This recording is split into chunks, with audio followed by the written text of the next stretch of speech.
বিয়ে একটা ছেলে এবং মেয়ের জন্য সমানভাবেই কঠিন, কিন্তু তারপরেও আমরা যদি আমাদের সামাজিক প্রেক্ষাপটের দিকে তাকাই, মেয়েদের বিয়ে নিয়ে আশঙ্কাটা হয়তো একটু বেশিই থাকে। বয়স শেষ হয়ে যাচ্ছে, বা আমি কোন পরিবারে যাব, পরিবারে কি খাপ খাইয়ে নিতে পারবো নাকি, আমার স্বপ্নগুলো পূরণ হবে নাকি, আশেপাশে এত বিয়ে ভাঙছে। কমন কনসার্ন ছেলে মেয়ের ভিতরে থাকে, কিন্তু তারপরেও মেয়েদের কিছু হয়তো আলাদা কনসার্ন থাকে। কেমন পাত্র পছন্দ বা বিয়ের আগে মেয়েদের অ্যাকচুয়ালি কনসার্ন গুলো কেমন থাকে, সেটা নিয়ে আজকে বেসিক্যালি আমরা আমাদের এপিসোডটা সাজিয়েছি। থাকুন আমাদের সাথে, অনেক কিছু নিয়ে আমরা আলোচনা করব। আপু আসসালামু আলাইকুম, অনেক ধন্যবাদ আপনাকে আমার সাথে আসার জন্য। ওয়ালাইকুম আসসালাম, আপনাকেও ধন্যবাদ আমাকে ইনভাইট করার জন্য। সো আপু, আপনি যদি আপনার এক্সপেরিয়েন্সটা আমাদের সাথে একটু শেয়ার করেন, যে আপনি যেহেতু বিয়ে করতে চাইছেন বা স্থির করেছেন বিয়ে করবেন, সো তখন আপনার এক্সপেরিয়েন্সটা কেমন হচ্ছে, বা আপনি কোনো স্ট্রাগল ফেস করছেন কিনা, বা কোনো কিছুতে ভয় পাচ্ছেন কিনা, আমাদের সাথে যদি একটু শেয়ার করেন। বিয়ে নিয়ে যদি আমি প্রথমে বলতে যাই তাহলে আসলে বলতে হবে যে আমার আমার জন্য বিয়ে এবং মানে স্ট্রাগল দুইটা মানে একদম মনে হয় যেন ওতপ্রোত ভাবে জড়িত। কারণ বিয়ে নিয়ে যখনই কোনো কথা আসে আমার একটু হাই টেম্পার বলতে পারেন, দেখা যায় যে আমার মানে সবসময় বাসাতে কিছু না কিছু নিয়ে মানে একটা ঝগড়ার মতো হয়ে যায় বিয়ে নিয়ে যখনই কথা উঠে। তো আসলে জিনিসটা কি, আমি পরে গিয়ে বুঝতে পারি যে আমি আসলে প্রচন্ড ভীত বিয়ের ব্যাপারটা নিয়ে, যে বিয়ের পরে আসলে কি হবে, বা এখন তো না হয় আমি আমার মা বাবার কাছে আছি, বিয়ের পরে তো আমি মানে আমাদের তো সমাজে প্রচলিতই আছে যে মেয়ে বিয়ের পরে পর হয়ে যায়। তো আমার তখন মনে হয় যে আমার আসলে তখন কোনো গ্রাউন্ড থাকবে না, আমি না থাকবো বাবা মার কাছে, না থাকবো শ্বশুর বাড়ির কাছে, মানে একদম ভাসমান একটা অবস্থা হয়ে যাবে আর কি। তো এই জিনিসটা নিয়ে আমার সবসময় একটা ভয় কাজ করে। তো যখনই আমার আত্মীয় বা আমার পরিবার থেকে কেউ বিয়ের কথা বলে যে তুমি কবে বিয়ে করবা বা কিছু, তখন আমার মানে আমি অনেকটা ট্রিগার্ড হয়ে যাই, যে দেখলেই বিয়ের কথা কেন বলতে হবে। তো বিয়ে করতে চাচ্ছি না সেটা আমি কখনোই বলবো না, অবশ্যই এটা একটা প্রয়োজন, কিন্তু আমি আসলে জিনিসটা নিয়ে অনেক কনসার্নড ফিল করি। আসলে মানে বিয়ের পরে লাইফটার উপর তো আমার কোনো কন্ট্রোল থাকবে না, এই ভয়টা আসলে সবসময় কাজ করে আমার মধ্যে। আর স্ট্রাগলের কথা যদি বলি, এখানে কিছু ফ্যামিলি এক্সপেকটেশনস তো অবশ্যই আছে, যে মেয়ের জামাই এমন হবে বা মেয়ের শ্বশুর বাড়ি এমন হবে। আর আমার সাইড থেকে হয়তো আমার আত্মীয়দের একটা কথা, যে আমাদের মেয়ের বিয়ে হবে আমাদের চাইতে উঁচু কোনো জায়গায়, আমাদের যে স্ট্যাটাস তাদের চাইতে আরো বেশি হতে হবে সব দিক থেকে, মানে ফ্যামিলি থেকে, স্ট্যাটাস থেকে, টাকা পয়সা থেকে, সবকিছু থেকেই মানে অনেক এক্সট্রা ওরা আসলে আশা করে বসে আছেন। তো এই সবকিছু মিলিয়ে আসলে পাওয়া সম্ভব কিনা এটাও আমি আসলে মানে জানি না। এই জিনিসগুলো নিয়ে আসলে অনেক ভাবায় আমাকে সবসময় এই জিনিসগুলো। ডেফিনেটলি আপু, আপনি অনেক সুন্দর কয়েকটা পয়েন্ট আপনি তুলে নিয়ে এসেছেন। সো ওখান থেকে আমি যদি একটু আপনাকে বলি আপু, যে আপনার ফ্যামিলি আসলে যখন আপনাকে বিয়ে নিয়ে কথা বলছে, যে বিয়ে কবে হবে বা কি, সেক্ষেত্রে আপু আপনি আপনার বয়স নিয়ে কি কোনো স্ট্রাগল ফেস করেছেন কিনা? কারণ মেয়েদের কিন্তু খুব কমন একটা ভয় থাকে, যে আমার বায়োলজিক্যাল ক্লকের ওয়াইজ আমাকে খুব দ্রুত বিয়ে করতে হবে, আমাকে বাবু নিতে হবে। কারণ আমি যখন ক্লায়েন্ট ডিল করি বা এই কেসগুলো নিয়ে কথা বলি, দেখা যায় যে 28-29 হয়ে গেলে মেয়েরা খুব অস্থির হয়ে যায়, যে 30 হয়ে যাবে, আমার বিয়েটা এখনো হচ্ছে না, আমাকে তো সবাই বলছে যে আমার বাবু নেওয়ার বয়স পার হয়ে যাচ্ছে। যেখানে কিনা এখন মেয়েরা হয়তো 35-এও বাবু নিচ্ছে, কেউ কেউ হয়তো আর একটু ডিলে এই যে এসেও বাবু নিচ্ছে, কিন্তু আবার দেখা যাচ্ছে বাবুদেরও কিছু হয়তো অসুস্থতা চলে আসছে। তো এর জন্য অনেক রকমের জটিলতা তৈরি হয়ে যায়। তো মেয়েদের ভেতরে একটা ভয় কাজ করে, এবং অনেক সময় এটাও বলা হয়ে থাকে যে হ্যাঁ, এখন যে এত বাছ বিচার করছো, একটা ছেলে তো সাধারণত স্ট্যাবলিশ একটা ছেলে মোটামুটি 22-23 বছরের একটা বা 24 বছরের মেয়ে হয়তো চাইছে। বেশিরভাগ ক্ষেত্রে হয়তো হাউস ওয়াইফ চাচ্ছে। তুমি যদি চাকরি করতে যাও, পড়াশোনা করে অনেক স্ট্যাবলিশ হয়ে যাও, বয়স বেড়ে যাবে, তখন অ্যাকচুয়ালি একটা ছেলে ওই বয়সে গিয়ে, বিশেষ করে আমি যদি বলি যে তোমার বয়স যখন 30-32 হয়ে যাচ্ছে, তখন একটা ছেলে আসলে বলছে যে আমি যদি আমার সমবয়সী কাউকে বিয়ে করি, তাহলে আমি সুন্দর চেহারার একটা মেয়েকে বিয়ে করব। কারণ ঠিক আছে, তুমি স্ট্যাবলিশ, তোমার অনেক টাকা পয়সা আছে, কিন্তু আমি তখন চেহারাটা দেখবো, তোমার চেহারা যদি ওরকম সুন্দর না হয়, দেন আমি আগাবো না। আর যদি তুমি কম বয়সে থাকো, দেন তোমার চেহারা না হলেও তোমার ফ্যামিলি হলেও আমি নিব। আপু, আপনার এক্সপিরিয়েন্সে কি আপনি এরকম কিছু দেখেছেন আশেপাশে, বা আপনাকে যখন মানে বিয়ের কথা বলা হয়, আপনার ফ্যামিলি থেকে কি এরকম কোনো ভাইব বা টোন পান আপনি? বয়স নিয়ে অবশ্যই হ্যাঁ, এটা আমার আত্মীয়দের, স্পেশালি আমার যে ফিমেল আত্মীয়রা আছে তারা হচ্ছে মানে এই জিনিসটা খুবই বেশি মেনশন করে বিয়ের ব্যাপারে। মানে ছোটবেলা থেকেই আমি যখন মোটামুটি প্রাপ্তবয়স্ক হই, 18-19 বছর, তখন থেকেই দেখতাম যে তারা হচ্ছে বিয়ের ব্যাপারটা নিয়ে খুব কনসার্ন, যে বিয়ে দেওয়ার বয়স হয়ে গেছে। আমি জানি হয়তো জিনিসটা তারা হয়তো ওইভাবে মানে খুব ফান হিসেবে হয়তো বলতো, কিন্তু মানে এই জিনিসটা আসলে আমাকে খুব স্ট্রাইক করে, কারণ আস্তে আস্তে যখন আমি সেই 19 বছরটা পেরিয়ে সামনে এগোলাম, আমাকে তারা জিনিসগুলো এমন ভাবে দেখাতো যে তুমি এখন এত বেশি মানে আশেপাশে খুঁজতেছো যে সব লাগবে, আমার এটাও লাগবে, আমার ওটাও লাগবে, এত বেশি বাছবিচার করলে পরে দেখা যাবে কি তোমার জন্য আর পাত্রই পাওয়া যাবে না, দেখা যাবে যে তুমি মানে তোমার বিয়েই হবে না, তখন তোমার বয়সটা বেড়ে গেলে এখন যেমন প্রপোজাল আসে তখন আর প্রপোজালও আসবে না। তো এই কথাটা আমি মানে বলতে গেলে সবসময় ওদের কাছ থেকে শুনে আসছি। আর আশেপাশের কথা যদি আমি বলতে যাই, কোয়ালিফিকেশনের কথাটা, এটা আসলে আপনার কথাতে আমার মনে পড়ে যে আমার পরিচিত একজন আছে, আমি সঙ্গত কারণে নামটা বলছি না। তো উনি হচ্ছে বাংলাদেশ থেকে প্রায় 6-7 বছর হবে উনি বাইরে পড়াশোনা করেছেন, এখন একটা খুব ভালো ক্যারিয়ার আছে ওনার, বলতে গেলে ওভার অ্যাচিভার বলতে পারেন। একজন মেয়ে হিসেবে আমি অবশ্যই মানে চাই যে মানে উনি ভালো একটা পজিশনে আছে, ভালো থাকুক। কিন্তু এখন আমি যেটা দেখি যে ওনার ফ্যামিলি থেকে হচ্ছে ওরা বিয়ে দিতে চাচ্ছে, কিন্তু বলে যে মেয়ে তো হচ্ছে ওভার কোয়ালিফাইড হয়ে গেছে, এখন তো আসলে এই মেয়ের জন্য আমরা এরকম কোয়ালিফাইড পাত্র কোথায় পাবো, মানে ওর বয়সে একটা মেয়ের জন্য আমরা ওর মতো এত বেশি ওভার অ্যাচিভার কোথায় পাবো, কারণ ওর থেকে কম কোয়ালিফিকেশনের কারোর সাথে ওকে বিয়ে দিলে দেখা যাবে ওদের বিয়ের পরে বিবাদ হবে। মেয়ে হয়তো বলবে যে তুমি তো আমার যোগ্য না, তো আমার সাথে তোমার কেন, মানে আমি কেন তোমার সাথে সংসার করব। তো এসব করতে করতে দেখা যাচ্ছে যে ওনার বিয়ের বয়সটা অনেকটা পেরিয়ে যাচ্ছে, ওরা হচ্ছে মানে ওনার সমান কাউকে খুঁজতে গিয়ে আসলে ওনার বিয়ের বয়সটা দিয়ে চলে যাচ্ছে, বা ওনার যে বিয়ের প্রতি যে ওনার একটা মানে কি বলবো আকাঙ্ক্ষা বা ইচ্ছা, ওইটা এখন আস্তে আস্তে অনেকটাই কমে গিয়েছে। তো ওনাকে আমি মানে ক্যাজুয়ালি যদি কখনো জিজ্ঞেস করি যে আপনার কি খবর বা কি, উনি মানে অনেকটা মানে হতাশ হয়ে বলে যে আসলে বিয়ের জিনিসগুলো নিয়ে অনেক বেশি প্রেসারে আছি। মানে এই জিনিসটা ওর জন্য খুব নর্মাল একটা ব্যাপার হয়ে গেছে যে উঠতে বসতে এই জিনিসটা নিয়ে কথা শুনতে হবে। যে মানে এক পর্যায়ে তো উনি বললো যে ওনার মা নাকি বলতেছে যে মানে তোমার এত পড়াশোনা করার কি দরকার ছিল, বা তোমার এত বেশি অ্যাচিভ করার কি দরকার ছিল যে তোমার সমানই আমরা এখন কাউকে খুঁজে পাবো না, এমন একটা অবস্থা আর কি। তো অবশ্যই এটা অবশ্যই একটা অনেক বড় কনসার্ন আমার জন্য। আপু কি একা ফিল করেন? ওনার কি লোনলি ফিল হয়, নাকি উনি অ্যাকচুয়ালি একাই ভালো আছেন এখন? এই জিনিসটা আসলে ওনার সাথে আমি যেহেতু অত বেশি ক্লোজ না, তো উনি আমার সাথে কখনো ওইভাবে ডিসকাস করেনি। তবে হ্যাঁ, একবার উনি কথাটা আমাকে বলেছিলেন যে মানুষ তো সারা জীবন কখনো একা থাকতে পারে না। তো আমি যদি বলি যে আমি বিয়ে করব না, আমার অ্যাচিভমেন্ট দিয়ে আমার সবকিছু হয়ে যাবে, সেটা তো আসলে না। তো বিয়ে হয়তো আমার কোনো না কোনো সময় করতেই হবে, কিন্তু আমি এমন পর্যায়ে গিয়ে যদি বিয়ে করি যেখানে আমার আসলে বিয়ের প্রতি কোনো আগ্রহই আর রইলো না, তো এই বিয়েটা করে আসলে আমার কি লাভ হবে? আমি তো সারা জীবন একা থাকতে চাই না, বা এখন আমার যে সময়টা যাচ্ছে আমি তো এই টাইমটাতে একা থাকতে চাচ্ছিলাম না। কিন্তু আমার ফ্যামিলি থেকে হচ্ছে এত বেশি মানে মানে এত এক্সপেকটেশন ওদের হাই, বা ওরা মানে মনে করতেছে যে আমার চাইতে কম কোয়ালিফিকেশনের কাউকে মানে আমার সাথে আসলে জুটি বাঁধা যাবে না। তো এই জিনিসটার কারণে মানে উনি সাফার করতেছে আর কি, জিনিসটা উনি এভাবেই বলে যে আমি অনেক সাফার করছি এই জিনিসগুলো নিয়ে, একা ফিল হয় ডেফিনেটলি, এটা অবশ্যই উনি মেনশন করেছে।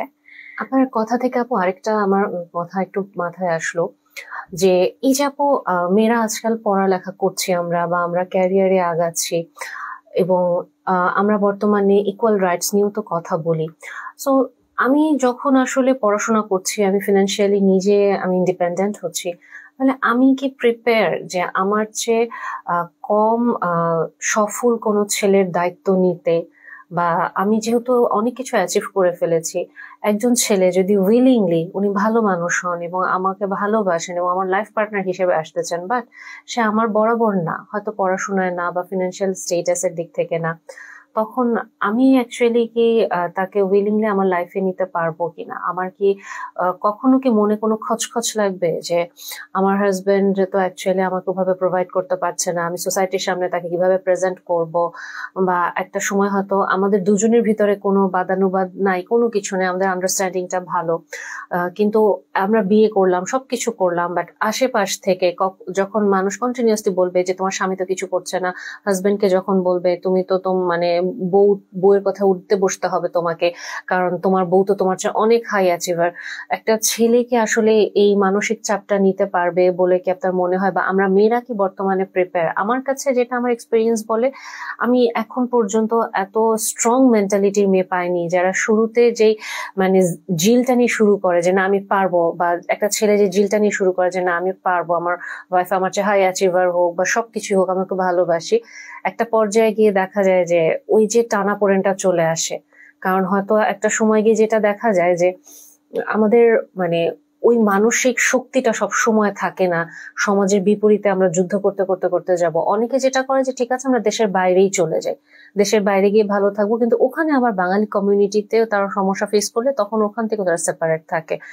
তো এই ক্ষেত্রে আমার এক্সপিরিয়েন্স বলে যে এই রিলেশনটা অনেকেই করতে চাইছে বর্তমানে, কিন্তু ওই সামাজিক একটা প্রেসারে তারা আটকে যায়। আপনার কি আপু এরকম কোনো এক্সপিরিয়েন্স আছে কিনা, বা আশেপাশে কোথাও থেকে কিছু শুনেছেন কি কখনো? আম, এটা আসলে আমার নিজের ক্ষেত্রে আমি কখনোই দেখিনি জিনিসটা, তবে হ্যাঁ রিলেটিভদের মধ্যে আমি এই জিনিসটা খেয়াল করি। যেমন আমার একজন দূর সম্পর্কে আত্মীয়া আছেন, উনি বর্তমানে একজন সাকসেসফুল চাকরি করছেন, উনি ওনার ক্যারিয়ারে বেশ সাকসেসফুল এবং ওটার সাথে সাথে উনি মিডিয়াতেও কাজ করছেন। তো বেশ ভালোই একটা অবস্থা, ওনারা দুজন হাজবেন্ড ওয়াইফ মিলে ভালোই চলছিল সংসারটা। আম, এখানে আসলে আপনি ঠিক যেভাবে বললেন জিনিসটা ওরকম হয়নি। যেমন ওদের দুজনের বেশ ভালো সফল একটা ক্যারিয়ার ছিল, ওনার হাজবেন্ড ব্যবসায়ী ছিলেন, খুব ভালো একটা অবস্থানে ছিলেন, কিন্তু আমাদের মাঝখানে যখন প্যান্ডামিকটা হিট করলো তখন তো আমরা জানি যে বেশ কিছু বিজনেস বা কোম্পানি এর এটাতে ছাঁটাই হয়ে গিয়েছে বা বন্ধ হয়ে গিয়েছে। তো আনফরচুনেটলি ওনার হাজবেন্ডেরও অনেকটা এরকমই হয়েছিল যে উনি ওনার ক্যারিয়ারটা আসলে ওইখানেই মানে থেমে গেছে, ওনার কোম্পানিটা ওনাকে বাধ্য হয়ে ক্লোজ করতে হয়েছিল। তো এই জিনিসটা আসলে তখন হিট করেনি, যখন আসলে উনি আস্তে আস্তে রিয়েলাইজ করতে শুরু করে, যে ওনার আশেপাশে মানুষজন ওনাকে এটা রিয়েলাইজ করায় যে তোমার বউ তো এখনো বেশ ভালো ক্যারিয়ার লিড করতেছে, বা তোমার ওয়াইফ তো তোমাকে ইনকাম করে খাওয়াচ্ছে। এই যে একটা কথা যে তোমার ওয়াইফ করছে কিন্তু তুমি করতে পারছো না, বা তুমি হাজবেন্ড হিসেবে কি করছো, বা মানে এটা মানে এমন ভাবে জিনিসটা তারা প্রেজেন্ট করেছে যেটা একটা লজ্জার বিষয়, যে তোমার ওয়াইফের ইনকাম তুমি কখনোই ভোগ করতে পারো না, ও মেয়ে হয়ে সংসার চালাচ্ছে, তুমি কি করছো, এই যে জিনিসটা। এবং এটা নিয়ে উনি বেশ ফ্রাস্ট্রেটেড থাকতে থাকতে একসময় দেখা গেল যে ওনাদের সাংসারিক জীবনে খুব বাজে একটা প্রভাব পড়লো। ওনাদের ছেলে মেয়ে আছে, তো ওদের উপর এটা একটা বাজে এফেক্ট পড়লো। তো ঘুরে ফিরে দেখা গেল যে ওরা দুজনই সম্পর্কটা টানাপোড়েনে চলে আসলেন। দেন ওদের দুজনের এই জিনিসটা আসলে ফ্যামিলি থেকে সর্ট করার চেষ্টা করা হয়, পরে ফাইনালি এখন হয়তো ওরা ভালোই আছেন, কিন্তু সেই তিক্ততাটা আমার মনে হয় কি কোনো না কোনো জায়গাতে রয়ে গেছে। আসলে আমাদের সমাজে তাহলে এই জায়গাটা নিয়ে আমাদের এখনো কাজ করার আছে, যে একটা সংসারে আমরা আসলে একটা টিম, এবং যে কেউ আমরা আসলে হাল ধরতে পারি। কারণ সংসারটা আসলে এইভাবে তো আসলে চলে না যে আমার 50 আপনার 50, যখন যে পারবো তখন সে হালটা ধরবো। সব এখান থেকে আমরা যদি একটু আরেকটু সরে আসি, যে অনেক সময় তো আপু আমাদের মেয়েদের বিয়ের ক্ষেত্রে হয়তো আপু এটা আপনার অভিজ্ঞতা হয়েছে নাকি আমি জানি না, পাত্রী দেখতে আসলে একটা মেয়েকে যে হিউমিলিয়েশনের ভিতর দিয়ে যেতে হয়, বলা হয় যে মেয়েটার হাইট কেমন, মেয়েটার গায়ের রং কেমন, চুল কেমন, মানে ওভারঅল তার ফিজিক্যাল অ্যাপিয়ারেন্স, বা মেয়েটা মোটা না শুকনা, মানে খুঁটিয়ে খুঁটিয়ে যেটা দেখা হয়। সো এই পার্টটা নিয়ে আপনার মানে মতামত কি আপু, বা আশেপাশে কি দেখেন আপনি? আমার কাছে আসলে জিনিসটা খুব বেশি হিউমিলিয়েশন মনে হয় জিনিসটা আসলে একটা মানুষের ফিজিক্যাল অ্যাপিয়ারেন্সের উপরে তো তার আসলে কোনো হাত নেই, সে লম্বা হবে না খাটো হবে এটা তো আসলে সম্পূর্ণ প্রকৃতির উপর নির্ভরশীল। এই জিনিসটা আসলে আমি বলবো এই যে ক্রিটিসিজমের যে ব্যাপারটা, মেয়ে দেখতে গিয়ে যে ক্রিটিসাইজ করা জিনিসটা, এটা আমি একদম সামনে থেকে দেখেছি। আমার আত্মীয়দের মধ্যে যখন বিয়ে শাদীর ব্যাপার হয়েছে তখন আমি একদম সরাসরি দেখেছি যে মানে বিয়ের জন্য পাত্রী তারা দেখতে গিয়ে আশা মানে বাসায় এসে করা হচ্ছে গোল করে বসে জিনিসটা নিয়ে এমন ভাবে ডিসকাশন চলে যে মানে শুনলে আসলে জিনিসটা মেয়ে হিসেবে নিজের কাছে খুবই খারাপ লাগে। মানে আমার আসলে অনীহাটাও অনেকটা, অনীহা বলবো না ঠিক, মানে আমার এক ধরনের তিক্ততা চলে এসেছে আসলে মানে সম্পূর্ণ সিস্টেমটার উপরে, যে মানে মেয়ে দেখতে যাওয়া, তারপর এটা নিয়ে কথা বলা। মানে একজন এসে হয়তো বলছে যে মেয়েটার চুল হচ্ছে লালচে, মেয়েটা মনে হয় ভালো হবে না, বা হচ্ছে মেয়েটা আমাদের ছেলের তুলনায় হচ্ছে অনেক বেশি খাটো, যাবে না, বা মেয়ে হচ্ছে এখনই স্বাস্থ্য তো ভালো, তো বিয়ের পরে আরো মোটা হয়ে যাবে, তো এই মেয়ে আমরা বিয়ে করে আনবো না, বা হচ্ছে যে মেয়ে এখন পড়াশোনা করছে, সে কি ভবিষ্যতে আরো পড়াশোনা করতে চায়, ওভার অ্যাচিভার মেয়ে তো আমাদের দরকার নেই, এই টাইপের কথাবার্তা। মানে which is very very humiliating আমার মনে হয়, যে খুবই মানে অপমানজনক। আসলে আমি একজন মেয়ে হিসেবে যখন জিনিসগুলো শুনি তখন আমার মনে হয় যে একসময় তো আমারও বিয়ে হবে বা আমার জন্য তো দেখবে মানুষ, তখন আমাকে নিয়েও নিশ্চয়ই মানুষ এই কথাগুলো বলবে যে মেয়ে এটা নাই বা ওটা নাই, এটা সমস্যা বা ওটা সমস্যা। হয়তো আমি শুনবো না, কিন্তু জিনিসটা তো ঘুরে ফিরে এমনই হবে। এবং এই গোল টেবিল বৈঠকগুলো বেশিরভাগ ক্ষেত্রে মনে হয় মেয়েরাই বসায়। জি। এবং হয়তো আশেপাশ দিয়ে ছেলেরা কোনো বাঁকা বা একটা কথা বলে দিয়ে মজা নিয়ে চলে যায়, বাট আমার যেটা এক্সপিরিয়েন্স থেকে আমি দেখি যে একটা মেয়ে দেখতে গেলে কিন্তু বেশিরভাগ ক্ষেত্রে মেয়েরাই বেশি যায় একটা পরিবারে, তারা গিয়েই দেখে হয়তো পাত্রকে বা পাত্রের বাবা বা মুরব্বী যে কোনো একজন পুরুষ একজন নিয়ে যান, মেয়েরাই দেখে আসেন এবং তারপরে মেয়েরাই একটা মেয়ের পুরো চুল চেরা একেবারে বিশ্লেষণ করে যে এটা এরকম এটা এরকম। এবং ওই সময়টা মনে হয় তাদের নিজেদের দিকে আসলে নজরটা আসে না যে আসলে আমাদের নিজের কি আছে বা নাই। জিনিসটা কাইন্ড অফ এরকম যে আমার পরিবারের ছেলে বিয়ে কার সাথে হবে বা আদৌ বিয়ে হবে কিনা হচ্ছে কিনা এটার কোনো বালাই নাই, বাট আমার নেক্সট জেনারেশন পরের জেনারেশন কিন্তু দুধে আলতা গড়নের আমার একটা নাতি বা আমার বংশ প্রদীপ চাই। তো অনেক ক্ষেত্রে দেখা যায় যে এই যে বাছাই করতে করতে হয়তো মেয়েটার আত্মবিশ্বাসটা ভেঙে যায় এবং অনেক মেয়ে খুব বাজেভাবে ট্রমাটাইজ হয়ে যায়, কারণ দেখা যায় বিয়ে কোনো রকম ভাবে হয়েও গেল, তারপরে খুব ধরা শুরু করলো না তুমি তাহলে ওই দিন মেকআপ করা ছিল নাকি, বা ওই দিন কি তুমি হিল পরা ছিল, ও তাই আমরা বুঝতে পারিনি তুমি খাটো। সো মেয়েটা হয়তো সারা জীবনে কোনোদিন শুনেও নি যে তার আসলে চেহারায় কোনো প্রবলেম কিনা, কিন্তু বিয়ের পরে তাকে আসলে বুঝতে পারছে যে তার আসলে এত খুঁত। আবার অনেক সময় এটাও থাকে যে তুমি আসলে অনেক সুন্দর কিন্তু গায়ের রংটা একটু চাপা, বা মানে বিভিন্ন রকম মানে একটা প্রশংসা করার পরেও জাস্ট একটা নেগেটিভ একটা কথা ছুড়ে দেয়। এই জিনিসগুলো আসলে পেইনফুল। অনেক ক্ষেত্রে আমরা মেয়েরাও কিন্তু ছেলেদেরকে আসলে ফিজিক্যালি বুলি করতে ছাড়ি না, আমরাও হয়তো মেয়েরা অনেক সময় বলে ফেলি যে ছেলের তো সবই ঠিক আছে কিন্তু হাইটটা তো খুব কম, হয়তো 2 ইঞ্চি মানে 5 ফিট 7 কেন, মানে 7 কেন হলো না, 5 ফিট 5 কেন না, আমি এটার জন্য আমি বিয়ে করব না। বা ছেলেটা ওভারঅল সবকিছু ভালো বাট ছেলের তো মাথায় চুলই নাই, আমি কেন বিয়ে করব। বা ছেলের তো মানে অনেক মোটা, আমি ছেলেটাকে কেন বিয়ে করবো। সো মেয়েরাও কিন্তু অনেক ক্ষেত্রে খুব মানে বাছবিচার করে যে ছেলের দাড়ি নাই আমি বিয়ে করব না, বা ছেলের চাপ দাড়ি থাকতে হবে, হেন থাকতে হবে তেন থাকতে হবে। এই যে একটা ফ্যাসিনেশন, এই জায়গাটাতে আপনি কি বলবেন? এটা ডেফিনেটলি একটা মেয়ে যেরকম ফেস করে একটা ছেলে অবশ্যই ফেস করে। এবং ফ্যাসিনেশনের কথা আপনি যেহেতু বললেন, এটা আসলে আমি এটা তো আমার মধ্যে একসময় ছিল, যখন মানে টিনেজ বয়স থাকে তখন নতুন নতুন এই জিনিসগুলো যে এমন হতে হবে, লম্বা হতে হবে, ফর্সা হতে হবে, অনেক সুন্দর হবে, এই জিনিসগুলো অবশ্যই মেয়েদের মধ্যে অনেক বেশি কাজ করে। এবং আমার মনে হয় যে একটা বয়স পরে গিয়ে না কিছু মানে সবার কথা আমি বলবো না, কিছু মেয়ে হয়তো ওই ফ্যাসিনেশনটা থেকে বের হয়ে আসতে পারে না, যে মানে আসলে তো আমি যেভাবে চাইছি সবকিছু তো ওইরকম পারফেক্টলি পাওয়া যাবে না, আর আমি নিজেও তো আসলে পারফেক্ট না, আমি কিভাবে আরেকজনের কাছ থেকে পারফেকশন আশা করি। তো হ্যাঁ, এই জিনিসটা আসলে অনেকটাই মানে আমি বলবো যে একটা মেয়ের জন্য যতটাই পীড়াদায়ক অবশ্যই একটা ছেলের জন্য আসলে ফিজিক্যাল অ্যাপিয়ারেন্স নিয়ে আসলে এই জিনিসটা জাজ করা আসলে আমাদের সমাজে এখন আসলে জিনিসটা অনেক বাজেভাবে জড়িয়ে আছে, যেটা থেকে আমার মনে হয় বের হয়ে আসা উচিত। ডেফিনেটলি আপু। আরেকটা জায়গা যদি বলি আপু, আমাদের মেয়েদের খুব কমন একটা ভয়ের জায়গা থাকে যে আমার শ্বশুর বাড়িটা কেমন হবে, এবং এটা আমি অনেক মেয়েকে এই দোয়া করতে শুনেছি যে আল্লাহ আমার জানি কোনো ননাস না থাকে বা কোনো ননদ না থাকে, বা কাইন্ড অফ আমি এতিম ঘরের ছেলে হলেও ভালো, বা বাবা মাও অনেক সময় বলে যে তোমাকে এতিম ঘর দেখে বিয়ে দিব, যাতে ছেলেকে আমরা ঘর জামাই করে আমাদের কাছে নিয়ে এসে রাখবো। বা এই যে একটা প্যাটার্ন, যে বিয়ে হওয়ার আগেই একটা মেয়ে দেখে এত ভয় পাচ্ছে, বা ওই ফ্যামিলিটা কেমন হবে, খারাপ হবে না কি হবে, এবং খারাপই ধরে নেয় অনেকে। কিন্তু আমরা তো আশেপাশে অনেক ভালো শ্বশুর বাড়ির গল্প শুনতে পাই, খুব ভালো ননদ ননাসের গল্প শুনতে পাই, দেবর ভাসুরের গল্প শুনতে পাই। তো এইটা নিয়ে আপু আপনি যদি আপনার কোনো এক্সপিরিয়েন্স বা কোনো আপনার আশেপাশে কারো কথা বলেন। এক্সপিরিয়েন্স যদি বলি, সেটা হচ্ছে কি যে এই কনস্ট্যান্ট যে একটা ফিয়ার, যে আমি আসলে এখন আমি বাপের বাড়িতে আছি, শ্বশুর বাড়িতে যে আমি আসলে কেমন অবস্থায় পড়বো আমি জানি না, বা আমি হচ্ছে আমার বাবার বাড়িতে মেয়ে, আমি এখানে হয়তো কোনো কিছু একটা বায়না করতেই পারি, আবদার করতেই পারি, হয়তো আমি একদিন চাইলাম আমি 12টা পর্যন্ত ঘুমালাম, কিন্তু শ্বশুর বাড়িতে গিয়ে তো সেটা সম্ভব হবে না, কারণ আমি একটা বাড়ির বউ, আমার একটা দায় দায়িত্ব থাকবে।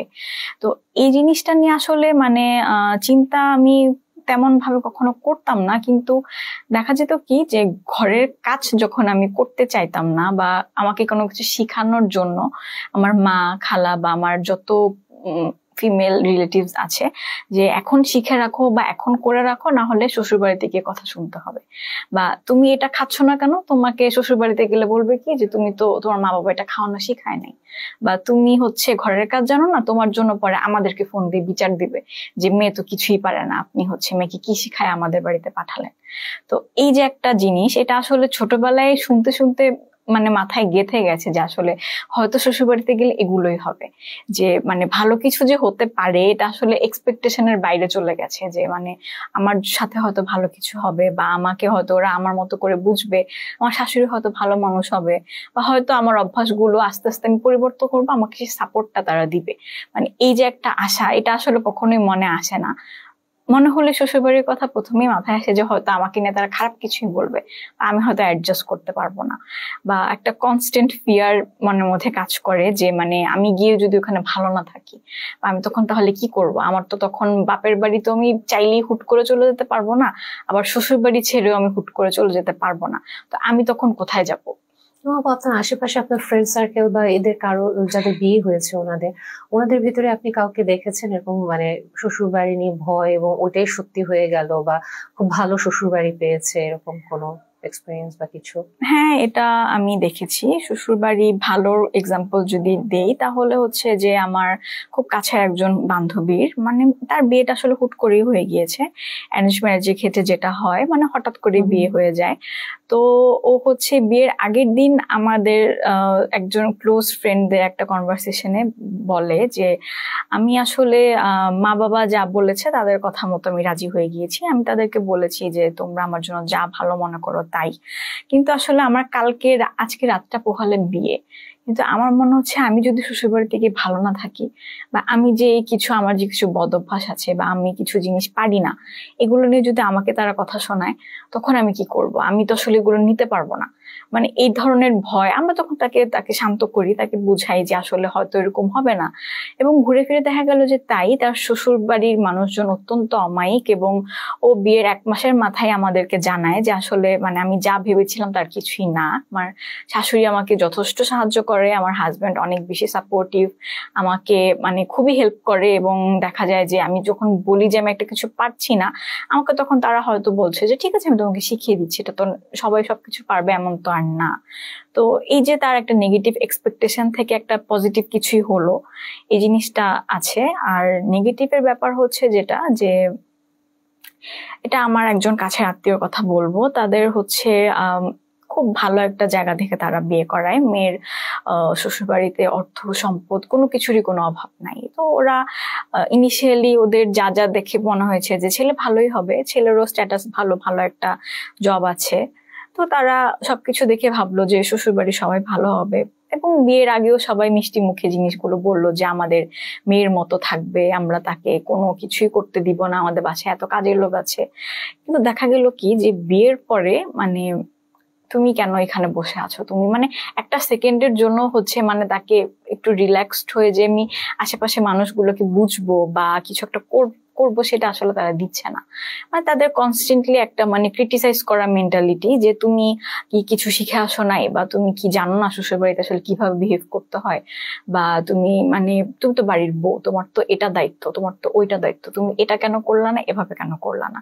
তো আলটিমেটলি জিনিসটা যেতে যেতে ওনাদের হাজব্যান্ড ওয়াইফের রিলেশনশিপেও জিনিসটা এফেক্ট করে, এবং ঘুরে ফিরে দেখা যায় যে খুব একটা বাজে রকমের পরিস্থিতি এখানে তৈরি হয়। এবং এক পর্যায়ে আমি যতটুকু শুনেছি যে ওনার হাজবেন্ড ওনার গায়ে হাতও তোলে, এবং এটা নিয়ে খুব বাজে একটা অবস্থা হয়। উনি শ্বশুর বাড়ি থেকে বাপের বাড়িতে চলে আসে, এবং খুব বিশ্রী একটা সিচুয়েশন হয়েছিল আর কি। তো উনি কাঁদতে কাঁদতে বলতো যে আসলে আমাকে তারা কি দেখে তাহলে বিয়ে দিল, যে ওদের মেন্টালিটি আসলে এত নিচু যে মানে ওরা মনে করে যে বাড়ির বউ মাত্রই হচ্ছে কোনো মানে কাজকর্মে পারদর্শী হতে হবে, মানে পারি না, একজন সাহায্যকারী, বাসার একজন সাহায্যকারী মানে আমি কি বাড়ির কাজের লোক, আমি হ্যাঁ অবশ্যই সংসারের কাজ করব, কিন্তু মানে তাদের এক্সপেকটেশনটা আমার কাছে হচ্ছে হেল্পিং হ্যান্ডের মানুষের মতো, মানে বউয়ের এক্সপেকটেশনটা না আর কি। বুঝতে পারছি। সো এটা একটা কমন সিনারি, এবং এই জায়গাগুলোতে আমার মনে হয় যে বিয়ের আগে আসলে একজন ছেলের এই জায়গাটাতে একটু প্রস্তুত হয়ে নেওয়া দরকার নিজেকে, যে আমি আসলে যাকে ঘরে নিয়ে আসছি, ডেফিনেটলি আমার মাকে আমি যেরকম দেখে আসছি, আমার নানি বা দাদিকে যেরকম দেখে আসছি ওরকম না, কারণ যুগের পরিবর্তনে আমি যেমন একটা পরিবর্তিত মানুষ, আমার স্ত্রীও একজন পরিবর্তিত মানুষ, এবং যেটা অন্যায়, অন্যায়কে আমি অন্যায় বলবো, সেটা আমার স্ত্রী হোক, আমার মা হোক, আর যেই হোক মুরব্বী, আমি সবার সাথে খুব পোলাইটলি আমি ডিসএগ্রিমেন্টে যাবো, এবং যেটা সত্যি যেটা ঠিক আমি ওটার পক্ষেই থাকবো। সো একটা ছেলে আসলে এই দায়িত্বটা আছে, এটা করলে মনে হয় আমাদের মেয়েদের যে ভয়টা ওটা অনেক ক্ষেত্রে চলে যায়।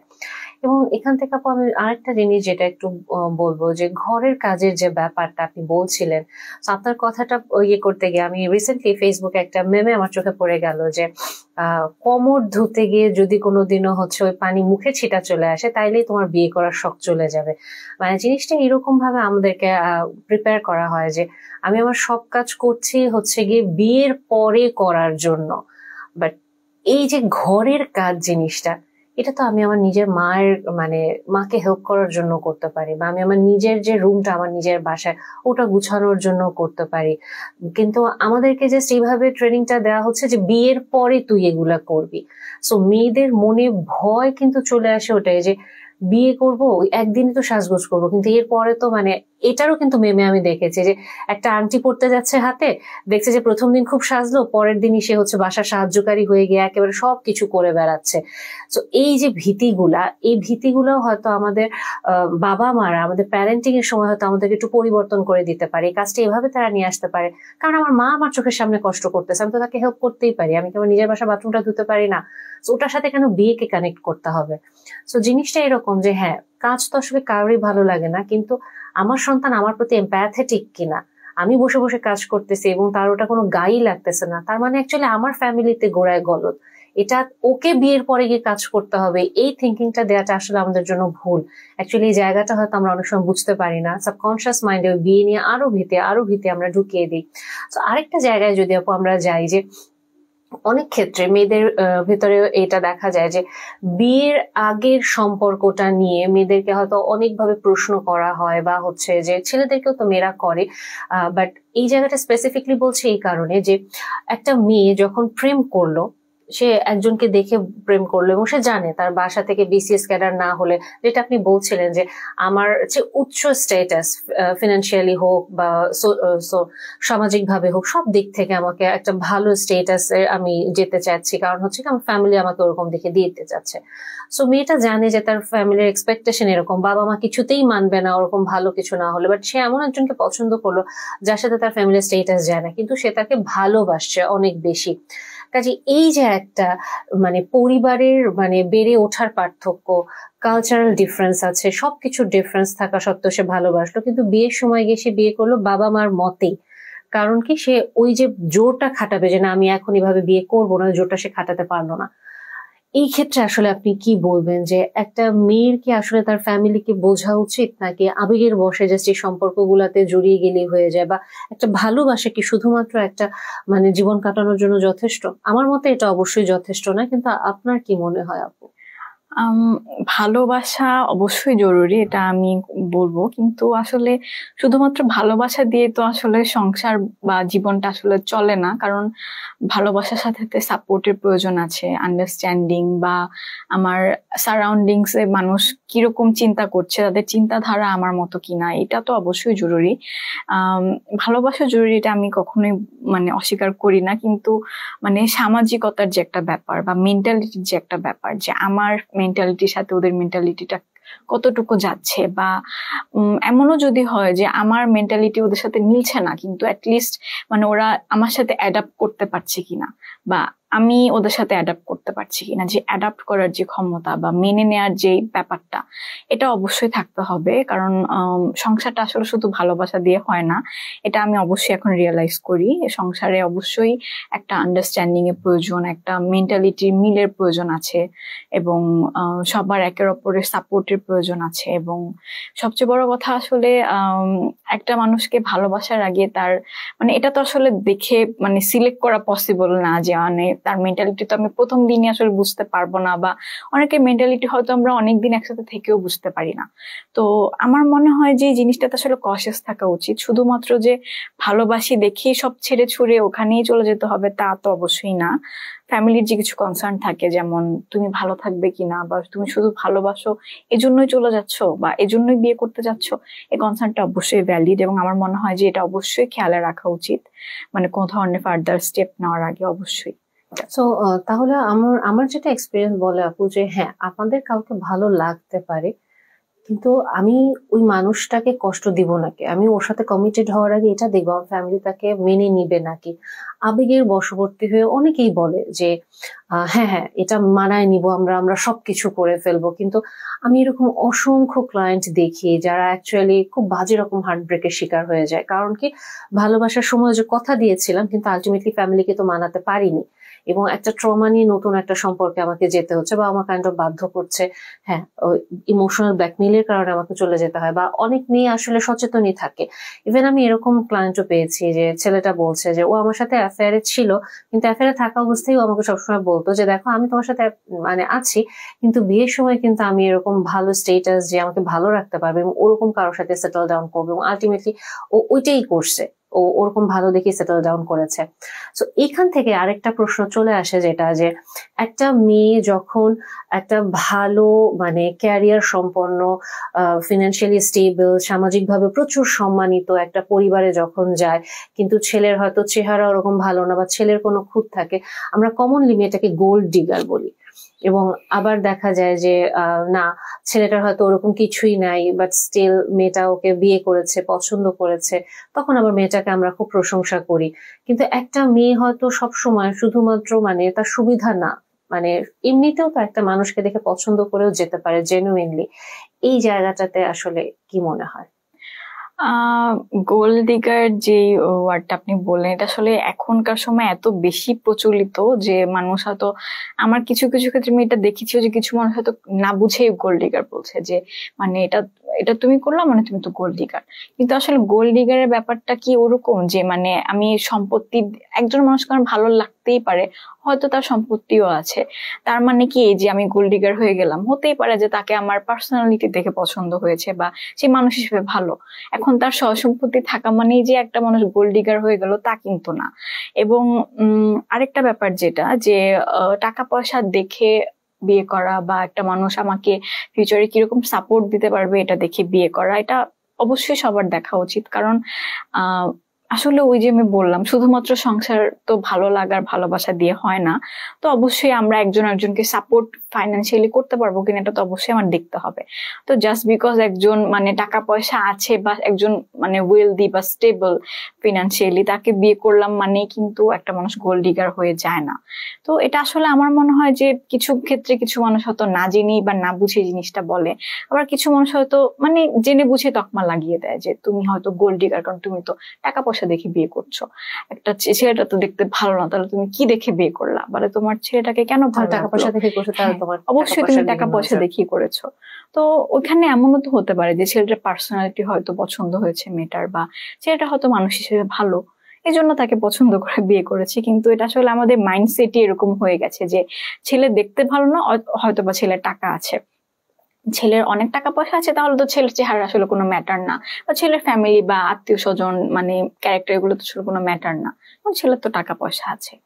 কিন্তু আমার যেটা মনে হয়, গোল্ড ডিগারও হয়তো বর্তমান যুগে আছে, হ্যাঁ, এটা তো এটা তো অবশ্যই আছে, এবং আমরা হয়তো অহরহ বিভিন্ন ঘটনা শুনিও।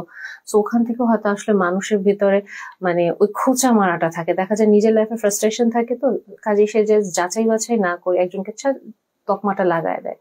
সো এই তকমাগুলা থেকে আমরা হয়তো দূরে থাকতে পারি। কাজে মেয়েদেরকে আসলে এই জিনিসগুলোও অ্যাকচুয়ালি নিতে হয়, যে কথাগুলো শুনছি। আবার ওখান থেকে আমি যদি বলি, অনেক সময় একটা মেয়ে এরকমও সাফার করে যে তার ফ্যামিলি মোটেও তাকে সাপোর্ট করে না, মেয়ে হিসেবে তাকে প্রচন্ড রকম বৈষম্যের ভিতর দিয়ে যেতে হয়, নিজের ফ্যামিলিতে কোনো সাপোর্ট নেই, মানে খুব দায়সারা, হয়তো বাবা মারা গিয়েছেন, মা ভাই কোনো রকমে তাকে পার করে দিচ্ছে।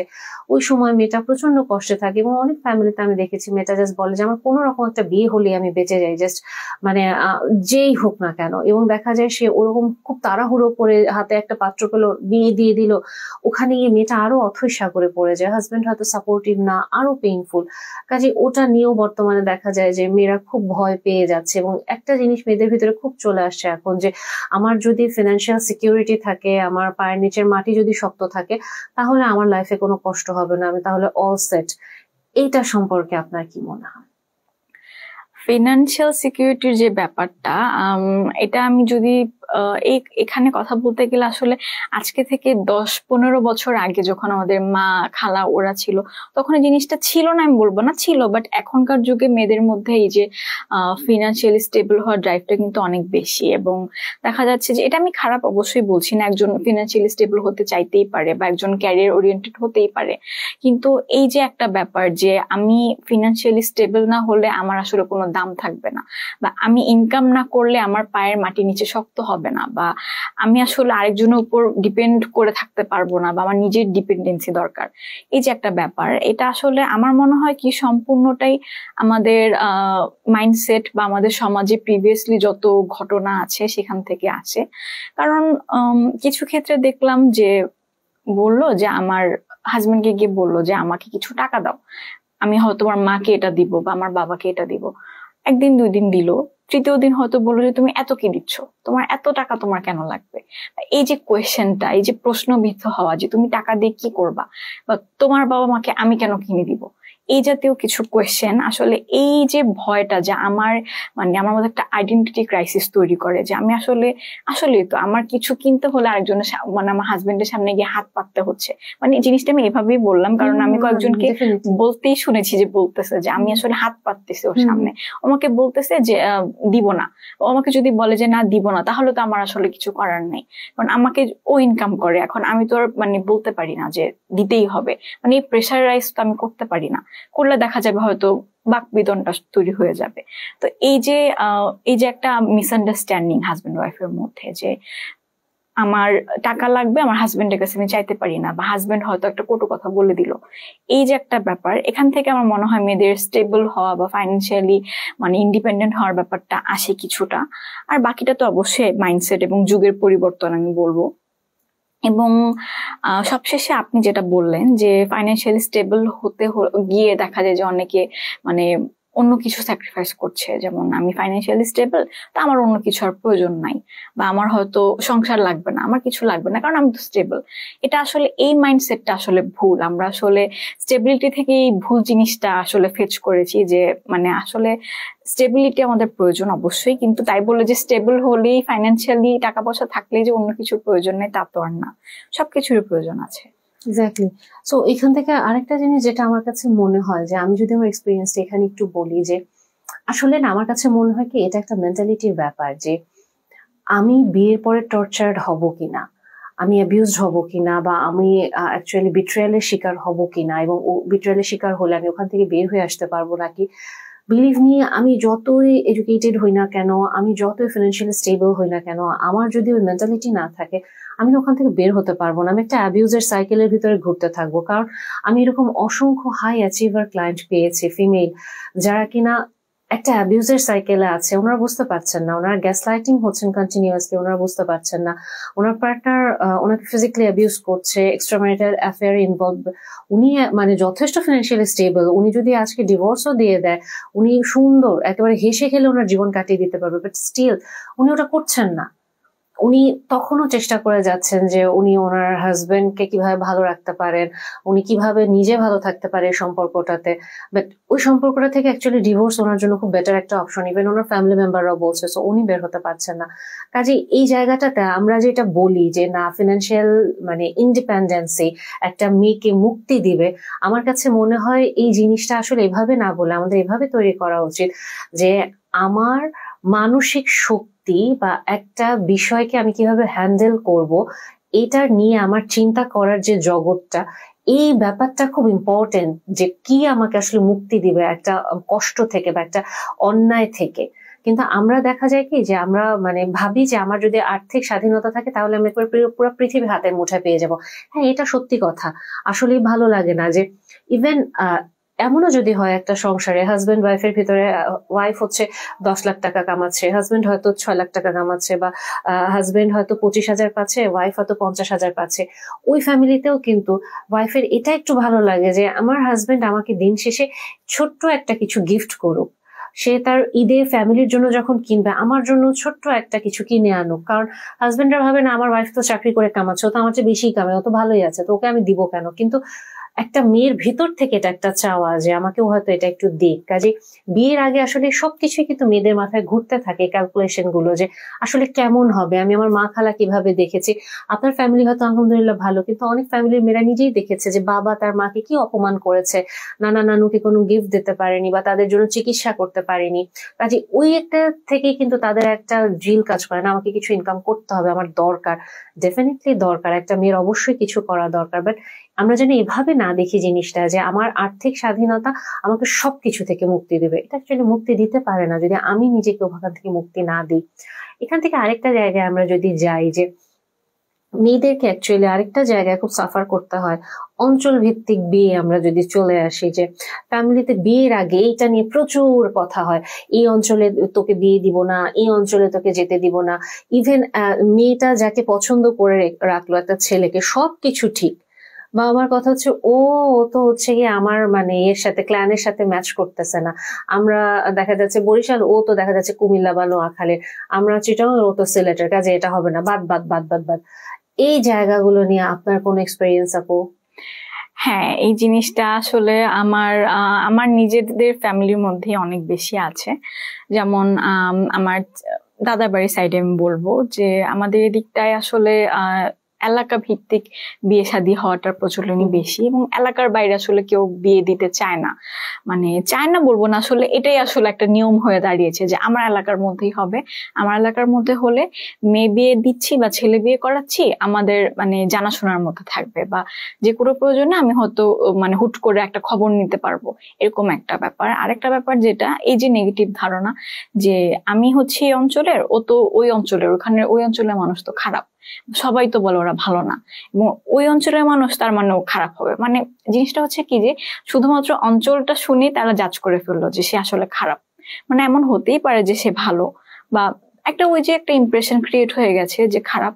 এবং মানে এই জিনিসটা আমি ইভেন এই পর্যায়ে পর্যন্ত দেখেছি যে মানে আমাদের এলাকার বাইরে বিয়ে হয়েছে, বা আমাদের দেশের বাইরে, মানে আমাদের দেশের বাড়ি যে জায়গা ওই এলাকার বাইরে বিয়ে হয়েছে, সেখানে হয়তো এমন কিছু হয়েছে যেটা হয়তো তেমন কোনো ইস্যুই না, ছোট একটা বিষয় যেটা মানে হয়তো তেমন দেখার মতো কিছু না, কিন্তু এই যে একজন হয়তো বলে ফেললো যে আরে ওই কাজটা করছে, মানে ও তো ওই যে ওই এলাকার মানুষ, এই জন্য এই কাজটা করছে।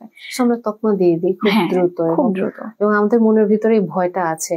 কিন্তু অনেক ক্ষেত্রে দেখা যায় আমরা ওই অঞ্চলে বিলং করলো, আমরা হয়তো ঢাকাতেই বড় হচ্ছি, বা আমরা হয়তো মফস্বল আরেকটা শহরে গিয়ে বড় হচ্ছে, হয় অঞ্চলটা হয়তো আমার দাদা বাড়ি নানা বাড়ি, বাট আমরা হয়তো এখন, হ্যাঁ, বাট ওখানে অ্যাকচুয়ালি আমার বেড়ে ওঠাটা কমপ্লিটলি অন্য একটা জায়গায়, ওটার সাথে হয়তো আমার টানটা ওরকম নেই। কারণ বর্তমানে চাকরির খাতিরে কিন্তু অ্যাকচুয়ালি আমরা এরকম শিফট হয়েই যাচ্ছি। বাট ওই যে কিছু ভয় ভীতি থাকে যে না ওই অঞ্চলের মানুষরা স্পেসিফিকলি এরকম। আবার অনেকে বলে যা রটে তার কিছু তো বটে, নিশ্চয়ই কিছু না কিছু আছে। যেমন আমি অনেক ক্ষেত্রে এরকম দেখি যে চিটাগাং এ বিয়ে দিব, ওখানে তো অ্যাকচুয়ালি অনেক কিছু মানে ফলো করতে হয়, অনেক রিচুয়ালস আছে বিয়ের পরে, এটা একটা মেয়ের জন্য খুব হেভি হয়ে যায়। এত মানে কিছু দেয়া এটা কিভাবে সম্ভব? বা অনেক সময় দেখা যায় একটা মেয়ের ফ্যামিলিও যেটা বলে যে তোমাকে পড়াশোনা শিখায় কোনো রকমে আমরা দাঁড় করায় দিব, তারপর তুমি জাস্ট বিয়ে করে ফেলো, তারপর আর আমাদের দায়িত্ব শেষ। এই যে একটা নিজের ফ্যামিলি যে একটা মেয়েকে বলছে যে জাস্ট কোনো রকমে তোমার বিয়েটা দিয়ে দিব, তারপর আমরা হাত ধুয়ে ফেললাম, আমাদের আর কোনো কিছু নাই, তুমি এখন ওখানেই থাকবা, এবং ওই বাসায় যত কষ্টই হোক যত যাই হোক, তারপরও দেখা যায় বাবা মাকে যদি বলো, বাবা মা বলে যে না সহ্য করো সহ্য করো, আর যদি বাবা না থাকে তাহলে তো ভাই বোনরা কেউ দায়িত্বও নিতে চায় না।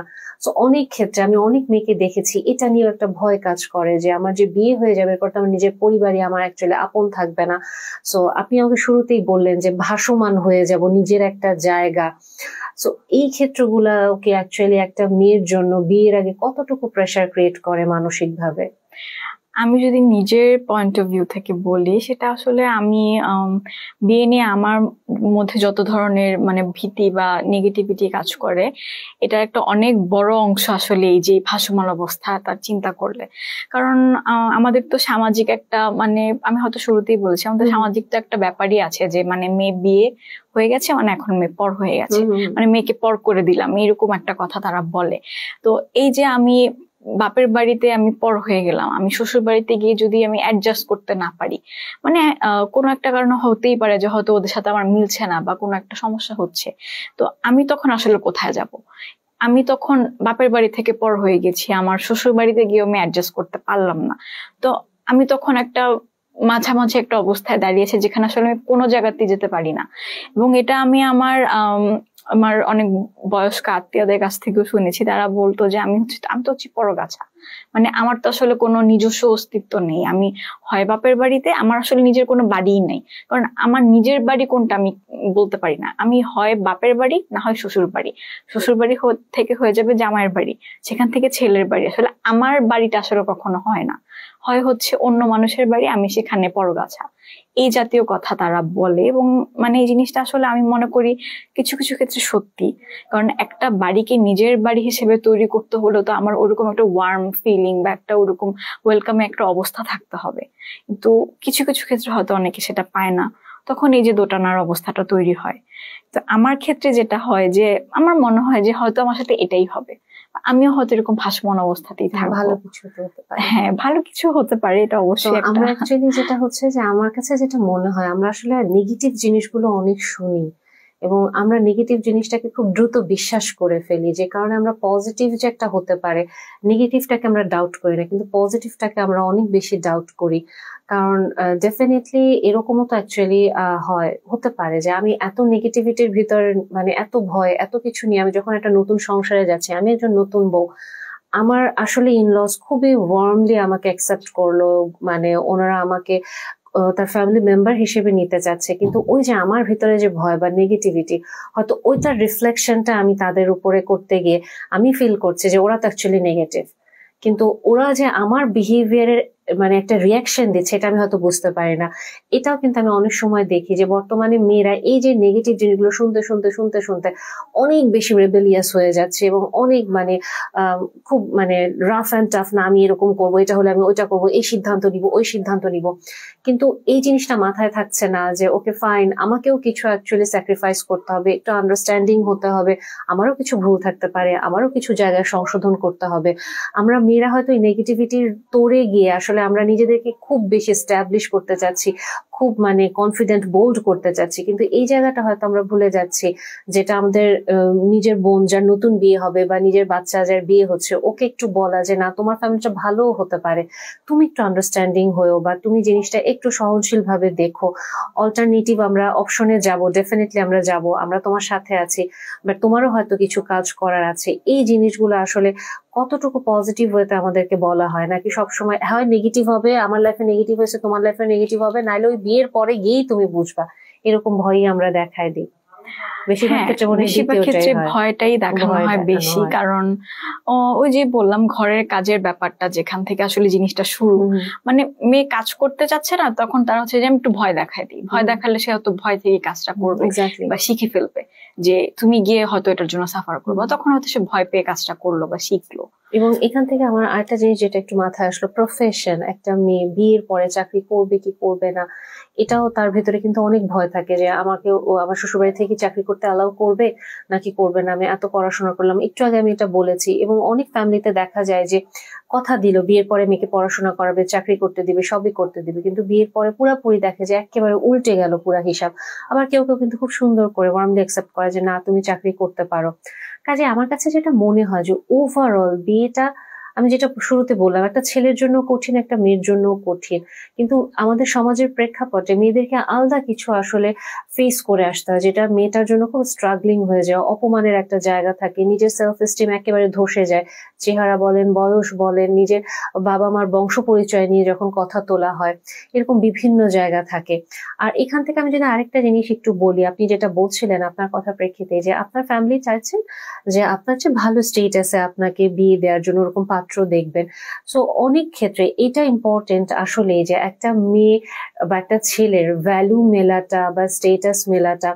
ধরেন আপনি আপনার চেয়ে হায়ার স্ট্যাটাসের একটা ফ্যামিলিতে আপনি গেলেন, একটা মেয়ে কিন্তু এটা মেবি অ্যাডজাস্ট করে নিতে পারে, মেবি না, আমি যদি বলি মেয়েটা অ্যাডজাস্ট করে নিতে পারে যদি তাকে ওই ফ্যামিলিতে খুব মানে ওয়ার্মলি মানে গ্রহণ করা হয়। কিন্তু যদি তাকে কথা শোনানো হয়, কথায় কথায় খোঁচা দেওয়া হয় যে না আসতো তো ছোট ঘর থেকে, তুমি কি কি জানবা, তোমার মন ছোট হয়ে থাকে, তখন কিন্তু মেয়েটার জন্য টাফ। বাট যখন খুব সুন্দর ওয়ার্মলি তাকে অ্যাকসেপ্ট করা হচ্ছে, মেয়েটার ভিতরে কিন্তু তখন কোনো সংকোচ থাকে না। কিন্তু এই জিনিসটাই একটা ছেলে যখন একটা ফ্যামিলিতে যাচ্ছে, যে ওয়াইফ তার চেয়ে অনেক বেশি ইনকাম করছে বা খুব হাই অ্যাচিভার, খুব হায়ার স্ট্যাটাসে, ছেলেটার ক্ষেত্রে অনেক ক্ষেত্রে মন ছোট হয়ে থাকে।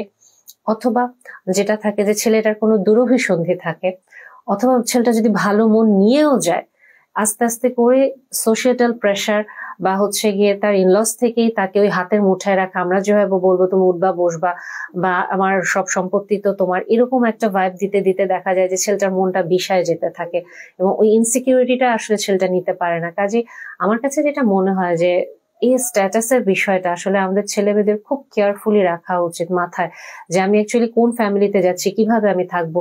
আমরা যেন শুধুমাত্র ভালোবাসা দেখে হুট করে সম্পর্কে চলে না যাই। কারণ একটা, আমি এরকম অনেক উদাহরণ দিতে পারবো যেখানে একটা মেয়ে পুরা পরিবারের সবার অমতে গিয়ে একটা ফ্যামিলিতে বিয়ে করলো, এবং ছেলেটা হচ্ছে তার চেয়ে লোয়ার ক্লাসে বা লোয়ার স্টেটাসে, সে কিন্তু ওখানে খাপ খাইয়ে নিতে পারে নাই। মেয়েটা মেয়েটা কিন্তু হায়ার স্ট্যাটাসে গিয়ে খাপ খাইয়ে নিতে পারে মেয়েরা, কিন্তু যখন লোয়ার স্ট্যাটাসে যায় তখন কিন্তু অনেক বেশি কষ্টের সম্মুখীন হয়। এবং এক্ষেত্রে অনেক সময় দেখা যায় যে মেয়ের বাবা বা মায়েদের একটা টেন্ডেন্সি থাকে, যখন মেয়ের চেয়ে লোয়ার স্টেটাসে বিয়ে দেয়, ছেলেটাকে কন্টিনিউসলি খুশি রাখার চেষ্টা করতেছে বা কন্টিনিউসলি একটা কথাই বলে যে আমার সম্পত্তি সব তো আমার মেয়েই পাবে, আলটিমেটলি তাহলে তুমিই পাবা।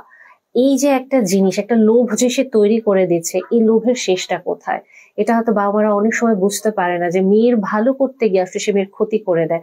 আমার মতে জিনিসটা এরকম হওয়া উচিত, আমি আমার মেয়েকে পড়াশোনা শিখিয়ে দিয়েছি, ও নিজের যোগ্য, ও ঘরের কাজ পারে, সবকিছু ট্যাকেল করতে পারে, স্ট্রাগলিং ফেজ বলো বা যে কোনো সানি সাইড বলো, ও লাইফে খাপ খাইয়ে নিতে পারবে।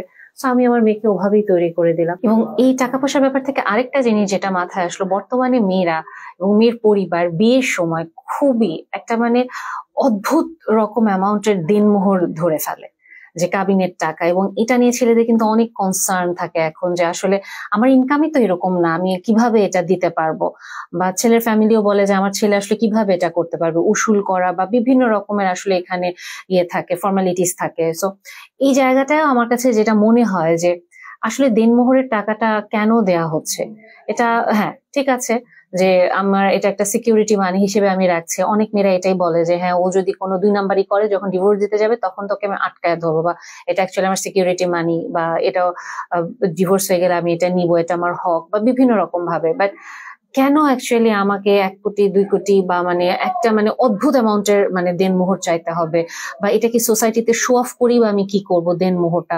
আলটিমেটলি আমি তো আমার হাজবেন্ডের সাথে আমার সম্পর্কটা কতটা সুন্দর হবে। আমার কাছে যেটা মনে হয় যে মানে দিন শেষে আমি চেহারার সৌন্দর্যই বা আমার কতদিন থাকবে, বা একটা মানুষকে দেখলে আমার ওই যে একটা মানে ফায়ার ক্র্যাকার বা পটকা টাইপের ফিলিংটা আসলে কতদিন হবে, যখন অ্যাকচুয়ালি আমি খুব এক্সস্টন একটা পিরিয়ডে থাকবো, এক্সস্টিভ একটা মোমেন্টের ভিতর দিয়ে যাব, আমার হয়তো বাবু হবে, আমার খারাপ অবস্থা থাকবে, আমার বাচ্চার বাবা কতটা আন্ডারস্ট্যান্ডিং আমার প্রতি, বা হচ্ছে যে যখন একটা ভুল কিছু হচ্ছে ওর পরিবারে, ও যখন ওই ভুলটা বুঝে আমাকে সাপোর্ট করতে পারছে, বা আমার ভুলটা পোলাইটলি আমাকে বুঝিয়ে একটা স্ট্রং স্ট্যান্ড পয়েন্টে যেতে পারছে তার মায়ের পক্ষে, ওইটা ইম্পর্টেন্ট। কিন্তু এইখানে এই যে দেনমোহরের যে ব্যাপারটা, এটাকে অ্যাকচুয়ালি কিভাবে মানে আপনি বলবেন যে? দেনমোহরের ব্যাপার হচ্ছে যে আমাদের সমাজে এখন এটা এক ধরনের স্টেটাস সিম্বল হয়ে গেছে যে আমার মেয়েকে আমি এত টাকা দেনমোহরে বিয়ে দিয়েছি, বা বিয়েতে হচ্ছে এত টাকা দেনমোহর। জিনিসটা যদিও সিকিউরিটি মানি বা হয়তো ভবিষ্যতে কোনো সমস্যার কথা চিন্তা করে নির্ধারণ করা হয়, কিন্তু মানে এই জিনিসটা আসলে সম্পূর্ণ নির্ভর করা উচিত ছিল ছেলেটার আয় কত তার উপরে।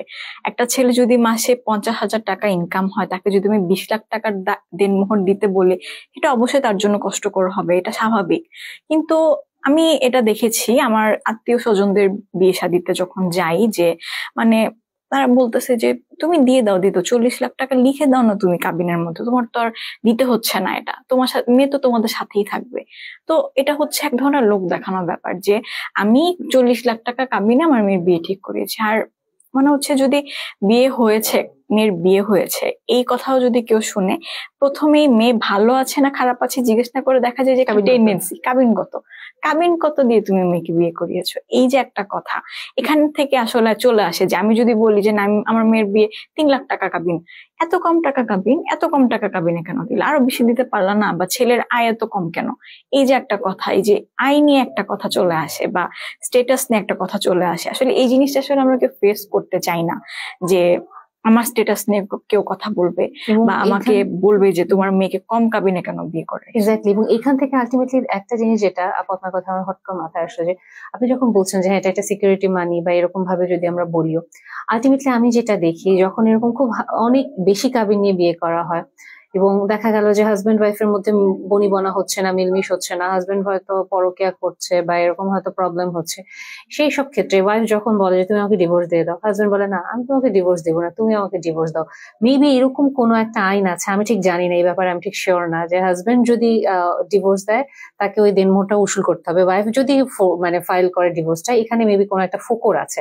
তো অনেক ক্ষেত্রে এটা আরেকটা জিনিস যেটা, যে মানুষটার সাথে আসলে আমি সুখী না থেকে, যে মানুষটা আমাকে দিন রাত বেধড়ক মারপিট করছে বা অপমান করছে, মানসিক ভাবে অত্যাচার করে একেবারে আমাকে বেড রিডেন করে ফেললো, একটা মানসিক রোগীতে রূপান্তর করে দিল, তার কাছ থেকে এত এত লাখ লাখ টাকা নিয়ে আমি কি করব? এবং এই টাকাকে আমাকে মানে এটা তাকে পানিশমেন্ট দাও, এবং তাকে পানিশমেন্ট দিয়ে আসলে আমি কি ভালো থাকতেছি? বা এই টাকাটা অ্যাকচুয়ালি, হ্যাঁ আমার এটা কখন দরকার, কি কারণ দরকার, কিছু সার্টেন পয়েন্ট আমার লাগে, বাট বেশিরভাগ ক্ষেত্রে যারা এরকম হাই অ্যামাউন্টের মানি ডিমান্ড করে এই যে সোসাইটিকে দেখানোর জন্য বা শো অফ করার জন্য, তাদের কিন্তু এই টাকাটা ওরকম কোনো উপকারে লাগে না।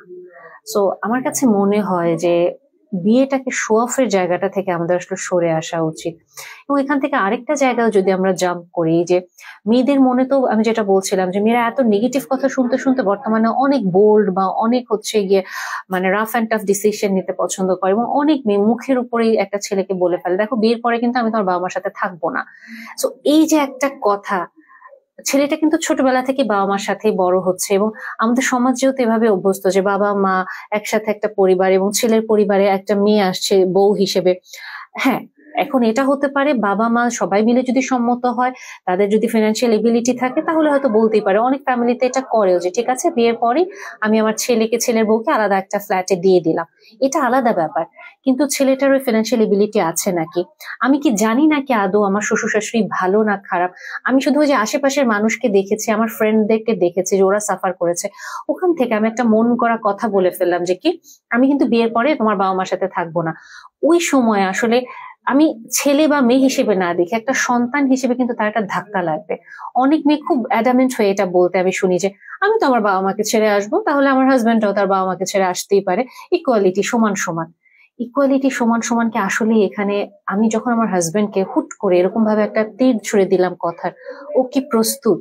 এবং ওর কি তখন মনে হতে পারে না যে আসলে আমার স্ত্রী আমার বাবা মাকে শুরুতেই আমার কাছ থেকে সরিয়ে ফেলতে চাচ্ছে? এবং তাহলে আমি এই মানুষটাকে নিয়ে কতটুকু সুখী হব, এবং এই মানুষটা আমার বাবা মাকে বোঝার চেষ্টা করলো না, আমাকে বোঝার চেষ্টা করলো না। কারণ হ্যাঁ, ছেলেরা দুষ্ট হয়, আমি অস্বীকার করছি না, কিন্তু কিছু তো গুডউইল পার্সনও থাকে।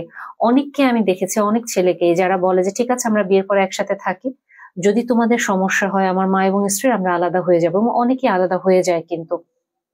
আর যখন শুরুতে একটা মেয়ে এভাবে খুব রাফ অ্যান্ড টাফ ওয়েতে অ্যাপ্রোচটা করে, এটা কিন্তু একটা ছেলের জন্য খুব পেইনফুল থাকে, যে আমি অ্যাকচুয়ালি আমার ফ্যামিলিকে ভেঙে ফেলতেছি, বিয়ে করে কোথায় আমি একটা শান্তি পাবো, না আমি আসলে কোন অশান্তির ভিতরে ঢুকতে চাচ্ছি। তো ছেলেদের ভিতরে একটা ভয় চলে আসে।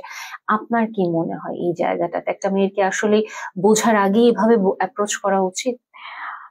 আমার মনে হয় যে শ্বশুর শাশুড়ির সাথে থাকার যে ব্যাপারটা, এটা আসলে আমার নিজস্ব এক্সপিরিয়েন্স আমি বলবো না, তবে এটা অনেকটা এরকম যে আমার তো নিজেরও মা বাবা আছে, আমার নিজের ভাই আছে, বোন আছে। তো আমি তো নিজের সাইড থেকে আসলে জিনিসটা জাজ করার চেষ্টা করি যে আমার ভাইয়ের বউ যদি কখনো এই কথা বলে যে না আমি তোমার মা বাবার সাথে থাকবো না, বা আমি তোমার মা বাবার সাথে থাকতে চাই না, এটা আসলে আমার মা বাবার জন্য বা আমার ভাইয়ের জন্য কতটুকু পেইনফুল হতে পারে। তো আমি আসলে এটা কখনোই মানে এরকম মেন্টালিটি আমি আসলে কখনোই সাপোর্ট করি না, যে আমি আমার শ্বশুর শাশুড়িকে ঠিক মতো জানলাম না, বুঝলাম না, মানে আমি প্রথম থেকেই ধরে নিলাম যে আমি ওদের সাথে থাকবো না মানে থাকবোই না। আমি আসলে এই জিনিসটা পক্ষপাতী না, আমি অবশ্যই প্রথমে তাদের সাথে থাকার চেষ্টা করব। আর আমি ব্যক্তিগতভাবে মনে করি যে একটা পরিবারে মা বাবার ছায়া থাকা অনেক বেশি জরুরি। মাথার উপর একজন থাকবে যে আমাকে যে কোনো একটা পরিস্থিতিতে গাইড করবে, আমাকে বলবে যে না তুমি এটা না এটা করো। তো এই জিনিসটা আসলে থাকা আমার মতে অনেক বেশি জরুরি। তবে হ্যাঁ, কিছু ক্ষেত্রে এমন হতেই পারে যে হয়তো সম্পর্কটা টক্সিক পর্যায়ে চলে যাচ্ছে, তখন হয়তো অন্য একটা সিদ্ধান্ত নেওয়া যেতেই পারে। তবে পার্সোনালি মানে উইদাউট এনি জাজমেন্ট বা মানে উইদাউট সিইং ইভেন, আমি তাকে জানিও না, তার সাথে আমি কখনো থাকিও নি, মানে আমি প্রথমেই এই জিনিসটার পক্ষপাতী না যে আমি থাকবো না বলবো। এবং আরেকটা জিনিস যেটা আমার কাছে মনে হয়, একটা মেয়ের কিন্তু খাপ খাইয়ে নেওয়ার ক্ষমতা অনেক বেশি প্রতিকূল পরিস্থিতিতেও। মানে আমরা ইভেন যদি একটা মানে মেয়েদের যে সহ্য ক্ষমতা, আমরা যদি ওটার দিকেও তাকাই, একটা মেয়ে যতটা নতুন পরিস্থিতিতে খাপ খাইয়ে নিতে পারে, মানিয়ে নিতে পারে, একটা ছেলে কিন্তু এই জিনিসটা অত পারে না। সো আমরা যদি সবকিছুতে ইকুয়াল রাইটের কথাটায় চলে যাই, এটা আসলে আরেকটা টপিক। সো তারপরেও জাস্ট একটু আমি বলতে চাই যে একটা মেয়ে যদি একটা ছেলের সাথে এভাবে তুলনা করে যে আমি আলাদা হচ্ছে আমার বাবা মা থেকে, তোমাকেও আলাদা হবে, তখন আসলে এটা মিনিংফুল হয় না। কারণ তখন তো ছেলেটা আরো সব দিক থেকেই ধরতে পারে যে হ্যাঁ তাহলে সব দিকেই তাহলে ইকুয়ালি ডিভাইড করা স্টার্ট করো, তখন কিন্তু মেয়েরা আবার আটকে যায়, তখন মেয়েরা আবার ওটা মানতে চায় না। সো আমার মতে মেয়েদের এই জিনিসটা নিয়ে মেয়েদের কাজ করা উচিত, যে তারা মানে হয়তো আশেপাশের মানুষের কাছ থেকে বা আশেপাশে ঘটে যাওয়া নেগেটিভিটি গুলা জানে তার লাইফে হবেই, একেবারে খুব অন্ধভাবে বিশ্বাস না করে, তখন আলটিমেটলি তাদের সাফারিংসটা আরো বেড়ে যায়। আরেকটা জিনিস যেটা আমার কাছে মনে হয়, এটা অ্যাকচুয়ালি আমাদের ডিসকাস করা উচিত, যে আমি যখন যেহেতু আমরা পালকি প্ল্যাটফর্মে এই ভিডিও গুলো করছি, সো পালকিতে যখন এই ম্যাচ মেকিং এর কাজগুলো নিয়ে আসলে আমরা বসে আমাদের টিমের সাথে কথা হয়, তখন বর্তমানে এটা সত্যি কথা, প্রচুর বর্তমানে অবিবাহিত মেয়ের সংখ্যা বেশি। ডিভোর্সের পরে একটা মেয়ে বিয়ে করতে চাইছে, বিয়ে হচ্ছে না, এরকম মেয়েদের সংখ্যা বেশি। এরকম ছেলেদের সংখ্যা কিন্তু তুলনামূলক অনেক কম, যে একটা ছেলে অবিবাহিত বিয়ে করতে চাইছে পাচ্ছে না, বা একটা ডিভোর্স হয়ে যাওয়ার পর একটা ছেলে বিয়ে করতে চাচ্ছে কিন্তু পাচ্ছে না। সো এই যে আমরা মেয়েরা যতই বলছি যে আমি একা থাকতে পারবো, যখন আমরা এই ক্লায়েন্টদের সাথে বসি, ওনাদের চোখে মুখে একটা হতাশা, ওনাদের চোখে মুখে একটা ডেসপারেশন থাকে, যে না মানে হ্যাঁ একটা সময় আমি অনেক বাজ বিচার করেছি, আমি অনেক খুঁত ধরেছি, কিন্তু এখন আমি মানে একজনকে পেলেই আমি বিয়ে করব। সো আমাদেরকে অ্যাকচুয়ালি অনেক সময় যেটা হয়, আমার কাছে যেটা মনে হয়, যে আমরা যখন প্রথম দিকে নিজেকে বিয়ের জন্য প্রস্তুত বলে মনে করি, আমরা মেয়েরা যেটা বলি যে হ্যাঁ সবকিছু তো হুবহু পাবো না, আমাকে কিছু জায়গায় ছাড় দিতে হবে, আমরা না এই কথাটা মুখে মুখে বলি, কিন্তু আমরা মন থেকে এটা বিশ্বাস করে কিছু জায়গায় বা কোন জায়গায় ছাড় দেবো এটার জন্য আমরা প্রস্তুত থাকি না। আমরা সব জায়গায় খুঁত ধরতে থাকি, না এটা এটা না, ওটা ওটা না। বাট আমরা এটা দেখি না যে একটা মানুষের পুরোপুরি 100% আমি কোনো কিছু পাবো না, হয়তো ওর সাথে আমার ফ্যামিলি ভ্যালুসটা অনেক মিলছে, ওর সাথে আমার ফিউচার প্ল্যান নিয়ে অনেক সুন্দর একটা মিল আমি খুঁজে পাচ্ছি, আমার ফিনান্সিয়াল যে প্ল্যানটা ওটা সুন্দর করে মিলছে, ফ্যামিলি ভ্যালু মিলছে, সবকিছু মিলছে, বাট অ্যাপিয়ারেন্সটা হয়তো আসছে না, মানুষটা হয়তো ওই 2 ইঞ্চি খাটো হচ্ছে, বা ওই মানুষটার হয়তো আনুষঙ্গিক অন্য একটা জায়গায় একটু কমতি আছে, বা ওর হয়তো ছোটবেলা থেকে ডায়াবেটিস আছে, আমি তো তাকে গ্রহণ করতে পারি। আমি এরকমও ফ্যামিলি পেয়েছি যে সবই পারফেক্ট, বাট ছেলেটার মানে হাইট কেন 2 ইঞ্চি ছোট, ছেলেটার কেন ছোটবেলা থেকে ডায়াবেটিস আছে, কেন সে সুস্থ না, ছেলেটার কেন কোমর ব্যথা, পিএলআইডি একটা অসুখ আছে, এটার জন্য আমি বিয়ে করব না। তো এই যে আমরা কিছু কিছু বিষয়ে খুব রিজিড হয়ে যাই, কিন্তু স্টিল আমরা এটা বলি যে না, আমার অ্যাকচুয়ালি কোনো জায়গায় থামতে হবে, পারফেক্ট পাবো না। ইভেন আমি এটাও দেখেছি, একটা ছেলে সব দিক থেকে ঠিক, ছেলে কেন প্রাইভেট চাকরি করে, কেন বিসিএস ক্যাডার না, এর জন্য আমি বিয়ে করবো না, অথচ কিন্তু প্রাইভেট সে ভালো ইনকাম করছে, ভবিষ্যতের চিন্তা। কেন আপনার মেয়েও তো আসলে পড়াশোনা করেছে, উনিও তো চাকরি করতে পারে। সো এই যে আমরা আসলে দেখা যায় কি, বাজ বিচার করতে গিয়ে, খুঁত ধরতে গিয়ে আমরা অনেক দেরি করে ফেলি, এবং একটা সময় দেরি করতে গিয়ে তখন যখন আর আমরা পাত্র পাচ্ছি না, আমরা তখন প্রচন্ড ডেসপারেট হয়ে হুট করে তাড়াহুড়ো করে যে কাউকে বিয়ে করে ফেলতে চাই। তো আমার কাছে মনে হয় একটা মেয়ের বিয়ের সময়, এটা ছেলে মেয়ে উভয়ের জন্য আমি বলি যে আমাদেরকে বুঝতে হবে যে আমরা কোথায় থামবো। সো আর আমাদের পালকিতে এখানে অবশ্যই আমার কাছে যেটা মনে হয়, আমরা যেটা চেষ্টা করে দেওয়ার জন্য প্রি ম্যারিটাল কাউন্সিলিংটা আমরা রাখি, প্লাস হচ্ছে আমাদের প্রফেশনালরা বসেন এবং ওনারাও বলেন যে এখানে তো অনেক কিছু মিলছে, কম্প্যাটিবিলিটি কাজ করছে, দুজন দুজনের সাথে অ্যাডাপ্ট করতে পারবে। সো এই জায়গাগুলো আমরা ছাড় দিতে পারি, অনেকে এটা অ্যাকসেপ্ট করে, তখন সুন্দরভাবে এগিয়ে যায়।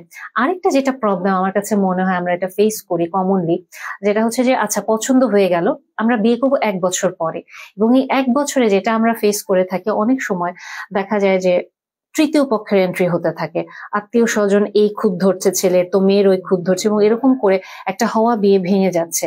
অথচ ছেলে মেয়ে দুজন দুজনের সাথে প্রচন্ড অ্যাটাচড হয়ে গেছে, এবং বিয়ে ভেঙে যাওয়ার পরেও যখন অন্য একজন পাত্র বা পাত্রীর সাথে বিয়েতে আমরা আগ্রহী তাকে করার জন্য বলছি, আগ্রহী হওয়ার জন্য বলছি, সে ঠিক ওই মানুষটার ছায়া খুঁজতে থাকে। সো এই জিনিসগুলো আসলে, যে আমরা যখন নিজেকে বিয়ের জন্য প্রস্তুত মনে করব, এটা একটা মেয়ের ভিতরেও থাকে, আমি দেখেছি ছেলে মেয়ে দুজনের ভিতরে, যে আমি আমি ওকে আরেকটু যাচাই বাছাই করব, একটা মানুষকে আমি আসলে প্রকৃত রূপটাকে আসলেই বুঝতে পারবো কিনা, এই জায়গাটা আমরা বুঝি না। কারোর সাথে তো 1 বছর থেকেও বোঝা যায় না, 20 বছর থেকেও বোঝা যায় না, আবার কাউকে 5 মিনিট থেকেও বোঝা যায়। তো আমাদের মনে হয় যে হ্যাঁ, বিয়েটা আসলে কাইন্ড অফ একটা জুয়া খেলার মতো। কিছু ক্ষেত্রে আমাদেরকে আসলে দোয়া করতে হবে যেন আল্লাহ আমাদেরকে সাহায্য করেন, আমাদেরকে একটা পজিটিভ মাইন্ড সেট আপে আগাতে হবে, যে আমরা দেখি কি হয়, আমাদের স্ট্রাগল গুলো সত্যি, বাট স্টিল যদি লাইফে ভালো কিছু হয়, আমিও আন্ডারস্ট্যান্ডিং একটা ফেজে যাব, আমার পার্টনারও থাকবে, দুজনই আমরা মানে কিছু অ্যাডজাস্ট করব, এবং আস্তে আস্তে করে দুজন দুজনের জন্য প্রতিনিয়ত আসলে তৈরি হতে থাকবো। বিয়ের 25 বছর পরেও কিন্তু একটা মানুষ প্রতিনিয়ত তাকে ওই সম্পর্কটার জন্য তৈরি মানে হতে থাকে আসলে। কারণ সে তো আসলে 26 বছর বিয়ে বয়সে বিয়ে করলে সে তো জানে না যে 50 বছর বয়সে এই বৃদ্ধ লোকটার সাথে স্ত্রী হতে তার কেমন লাগবে। সো ডেফিনেটলি অনেক হিসেব নিকেশ থাকে। আপনার সাথে কথা বলে আপু অনেক ভালো লাগলো, শেষে আমি কিছু কথা বললাম। আপনাকে অনেক ধন্যবাদ, এবং আশা করছি যে আপনি আল্লাহ আপনাকে যেন খুব সুন্দর একজন চক্ষু শীতলতা দানকারী একজন পার্টনার আপনার লাইফে নিয়ে আসে, এবং আপনি অনেক ভালো থাকবেন। আপনাকে অনেক ধন্যবাদ আপু।